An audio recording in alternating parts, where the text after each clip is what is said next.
Nako, kumapit ka. Dahil kokompitin natin ang nakakalulang pera at regalo na matatanggap ni two-time gold medalist Carlos Yulo. Ready? Let's go!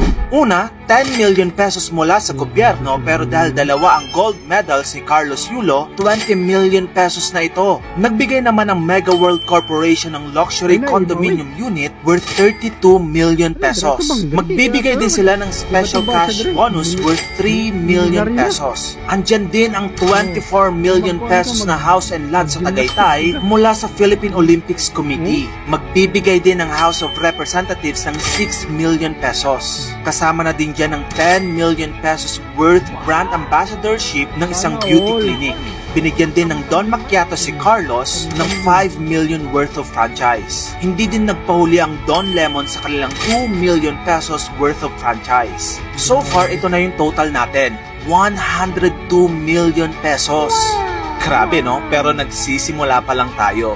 In-estimate rin namin ang lifetime incentives ni Carlos. With life expectancy, frequency, and average cost, ito ang presyo ng iba pa niyang matatanggap. Nandyan ang lifetime buffet niya sa Vikings worth 2.4 million pesos. Lifetime din ang kainan niya sa Tipsy Pig worth 3.6 million pesos. Pati JT's Manukan Grill is approximately 700,000 pesos. Hagimo Sushi Ramen Bar worth 1 million pesos. Basta Mura Baksilog worth 366,000 pesos. Nandyan din ang panghabang buhay ng gym worth 1.1 million pesos. May pa-free design din ng bahay ang Nexa Engineering worth 4.7 million pesos. May pa-lifetime offer din ang laundry service na Lavana, lifetime delivery per Arkela 244,000 pesos. Shimmer and Shield Coating 141,000 pesos. Si Apollo Home Depot naman ay magbibigay ng 100,000 pesos na cash. Panghabang buhay na din ang libreng gupit niya by Alpha Barber worth 112,800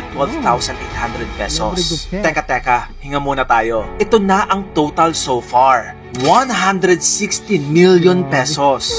Grabe no? Pero teka, marami pa. Andyan din ang reward ng Chooks to Go worth 3 million pesos. Pati sa libreng ID picture ni Carlos, 7,000 pesos. At kung gumimik si Carlos once a week, that's 2 million pesos. Libre din ang consultation niya kay Dr. Vigil Law worth 52,000 pesos. Alota Medical Clinic, 23,000 pesos. 488,000 pesos naman ang sponsored ng Pisces Coffee Hub. Novel Cafe worth 500,000 pesos. Cookies by the Bucket worth 244,400 pesos. May pa-free Italian rice din na 488,800 pesos. Andyan din lang 47,000 pesos ni Crystal Sweet Treats. Hindi rin mawawala ang panghabang buhay na Sangyup by Samjiville worth 1.2 million pesos. Libre na din ang mang inasal niya worth 366,000 pesos. Ang sikat na Bok Korean Fried Chicken naman ay worth 854,000 pesos. John Rick's Fresh Buko Shake worth 195,000 pesos. Okay. Hinga ulit ng malalim. Ito na ang total natin so far. 126 million pesos. Na pala take note lang, tax-free ito. Kasi ito ay donation inter vivos. Ibig sabihin, ang tax ay obligated sa mga nagregalo sa kanya. So literal na no worries si Carlos Yulo. Okay, ituloy na natin ang computation. Nilibre na rin siya ng Phil Global Immigration Services Corp ng free visa worth 2.3 million pesos. Makimura Ramen Bar worth 1 million pesos. Corn Dog by Lafus worth 500,000 pesos. Another Chicken ulit by Ching's Kitchen worth 611,000 pesos. May papansit rin ng Buddies worth 733,000 pesos. And the last but not the least, andyan din ang presyo ng dalawang gintong medalya na natanggap ni Carlos Yulo sa Olympics. Ang presyo ng mga medalyang ito ay 138,000 pesos.